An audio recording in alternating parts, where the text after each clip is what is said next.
Perseteruan antara Tasya dengan Cimehong sepertinya belum juga menuai titik terang. Setelah Tasya memberikan review buruk terhadap Bika Ambon, Cimehong tampak tidak terima apalagi saat kuenya itu dituding ada kutu dan keras seperti sabun. Tidak mau berlarut-larut dengan masalah ini, akhirnya Tasya yang mengawali untuk meminta maaf kepada Cimehong dan mengaku telah menyimpan Bika Ambonnya ke dalam kulkas. Tasya membuat video klarifikasi yang berisi pembelaan diri sekaligus permintaan maaf secara terbuka. Dalam videonya, Tasya mendengar bahwa Cimehong yang tengah berseteru dengannya berulang kali menyindir dan menyerang melalui media sosial. Perkara tidak terima mendapat review jujur dari Tasya, Cimehong bahkan dengan tega menyerang permasalahan pribadi Tasya. Selain itu, Cimehong juga sempat membela diri dengan menuding bahwa Tasya telah menyimpan Bika Ambonnya ke dalam kulkas sehingga membuat tekstur kue menjadi keras dan kering seperti sabun. Tidak menampik perkataan Cimehong, rupanya Tasya mengakui bahwa benar dirinya telah menyimpan Bika Ambon Cimehong ke dalam kulkas sebelum melakukan review. Mengetahui kalau Bika Ambon Cimehong sebaiknya tidak disimpan di dalam kulkas karena dapat merusak teksturnya, Tasya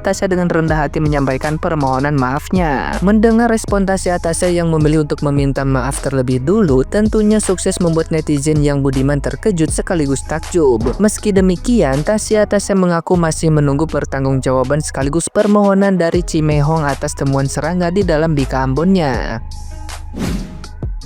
Hai Cimehong, salam kenal, aku Tasya. Tak kenal mau kata sayang ya Ci. Ini aku bikin video ini cuman sekali aja, maksudnya biar untuk clarify semuanya. Pertama, aku sebenarnya dari kemarin tuh nunggu banget permintaan maaf dari Peak Baking House karena aku beli BK Ambon yang ada binatangnya, tapi ternyata Cici malah nyerang personal aku, ngebahas masalah-masalah yang nggak relevan dan malah memutarbalikan masalah ke Bika Ambonnya aku kulkasin. Oke, aku secara personally minta maaf kalau memang seharusnya nggak dikulkasin dan membuat Bika Ambonnya jadi terlihat keras. Tapi just for information, Bika Ambonnya itu udah aku diemin di suhu ruangan selama 4 jam. Dan Bika Ambon yang aku compare sama punya Cimehong itu juga sudah aku masukin kulkas, tapi punya dia tetap empuk gitu ya. Tapi tetap aku secara honest dari hati minta maaf kalau memang seharusnya nggak dikulkasin. Dan aku nggak ada niat menjatuhkan, tapi tetap loh, aku tetap tungguin sebenarnya dari Peak Baking House pertanggungjawabannya. Oke ya, semoga bisa clarified everything. Dan Bika Ambonnya dua-duanya aku kulkasin, dua-duanya aku tunggu di suhu ruang. Jadi sukses terus Cimeh. Nah, gimana nih menurut netizen yang terhormat? Silahkan berkomentar ya. Nah, itu tadi adalah konten terbaru Cimehong. Nyampe sini kalian pasti udah pada paham kan maksud Cimehong tuh apa?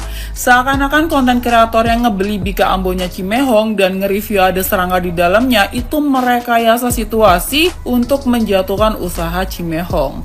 Di sini Cimehong tuh ngepraktekin ketika Bika Ambon asli bikinan dia atasnya dipotong pakai pisau, itu tuh nggak semudah seperti yang ada di video-video yang udah beredar. Bika Ambonnya tuh nggak mungkin stay di tempat, pasti goyang-goyang. Kata gue nih, Bika Ambon atau penonton biduan Ci, goyang-goyang Ci. Ya intinya begitulah ya, seakan-akan Bika Ambon yang di-review orang-orang itu bukan Bika Ambonnya Cimehong. Atau enggak, nih orang-orang dengan sengaja masukin serangga ke dalam Bika Ambonnya Cimehong. Lalu kalau lu pada nanya gua, kira-kira motifnya apa orang-orang dengan sengaja masukin serangga ke dalam Bika Ambonnya Cimehong? Gua kagak tahu. Mungkin kalau masukin sertifikat jatuhnya pegadaian. Lu tanya aja sama Cimehong dah, kagak ngerti gua.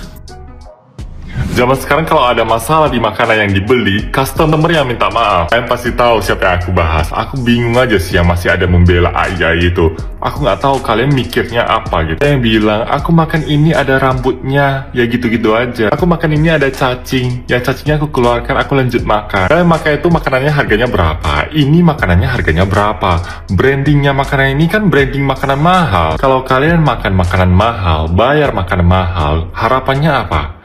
Enak, higienis, kualitasnya terbaik. Kalau makanannya branding mahal, kita bayar mahal, kualitasnya seperti makanan pinggir jalan, kalian kecewa nggak? Ada yang bilang komplain aja secara personal, jangan semuanya di-up ke sosial media. Ini kan dia udah komplain secara personal dan diresponnya lambat kan. Yang disayangkan dari AI ini sebenarnya tanggapannya terhadap komentar customernya. Sebenarnya kalau dari awal dia minta maaf, bilang oh nanti saya perbaiki, semoga kedepannya jadi lebih baik, nanti saya perbaiki jadi lebih baik ya. Selesai, masalah selesai. Dia bisa kalian lihat responnya itu cuman bawa-bawa masalah pribadi, hina fisik ini itu. Kalau memang dia mau mempertahankan usaha dia yang dia bangun puluhan tahun, mempertahankan citra dia, cuman itu, perbaiki. That's it.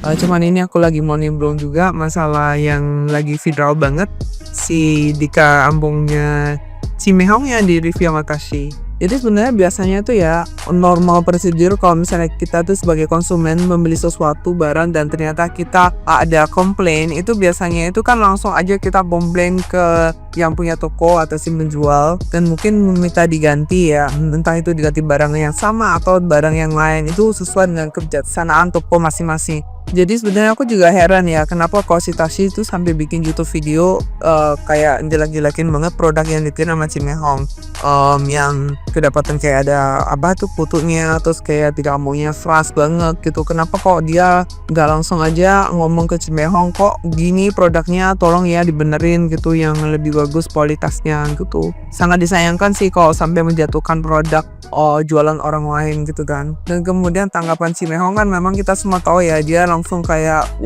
marah-marah gitu kan, karena dia merasa nggak bener lah apa yang dikasih tahu, apa yang di review sama si Tashi gitu. Dan memang sebagian besar itu kayak netizen dibagi dua banget kan, ada yang pro sama Cimehong, ada yang kontra sama si nggak setuju sama si Cimehong. Kayaknya ada beberapa bahkan influencer itu ada yang bilang Cimehong itu jualan barang premium, harusnya dia itu terbuka dengan kritikan, harusnya dia kalau jual barang premium itu harus dengan quality control yang bagus.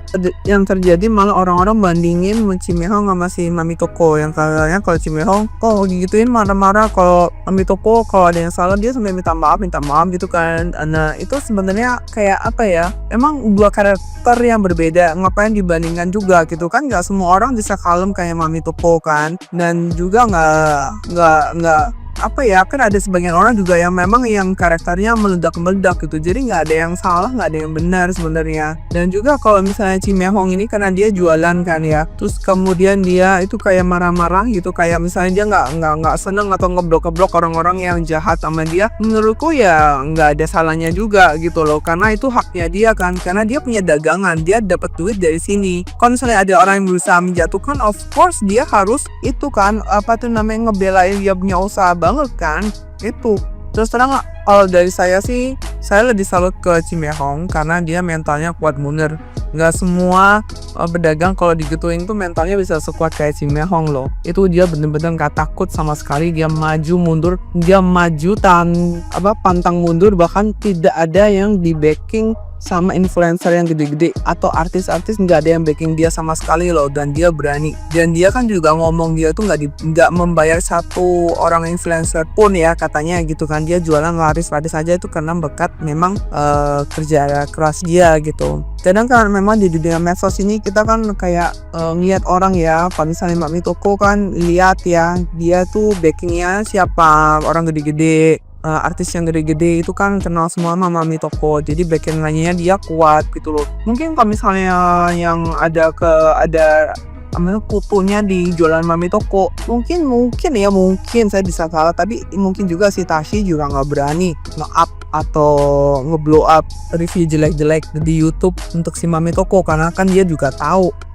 lawannya dia ini siapa gitu. Sedangkan kalau Cimehong mungkin si Tashi berani karena ya Cimehong nggak punya backing yang gede gitu kali ya. But anyway, aku sih tim pro Cimehong, salut sama dia kuat banget. Saya juga pengusaha, kalau digituin saya belum tentu sekuat dia.